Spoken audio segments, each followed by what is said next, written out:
அதனால தான் ஒரு கோஷ்டி என்பதை ஏற்பாடு செய்திருக்கிறார்கள் பெரியவர்கள்.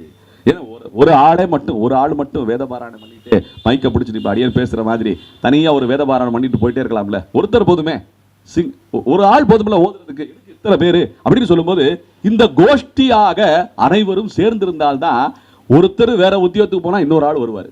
எப்படி ஒருத்தர் இன்னொரு உத்தியோகத்துக்கு போனா இன்னொரு ஆள் வந்து சேருவாரு. இப்ப அடியனோட நிறுவனத்துல வேலை பார்த்துட்டு இருக்காரு பாஸ்கர்னு சொல்லி நபர்.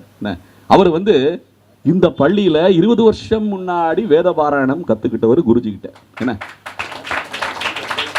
அடியன் ஏன் சொல்ல வர்றேன்னா, அவரு அடியனுடைய நிறுவனம் தீர்த்தம்னு சொல்லி தண்ணி சுத்திகரிப்பு சாதனத்தை வியாபாரம் செய்யற நிறுவனம் அது. என்ன அங்க அவர் வேலை பார்த்துக்கிட்டு இருக்காரு, கிட்டத்தட்ட 10 வருஷமா வேலை பார்த்துட்டு இருக்காரு.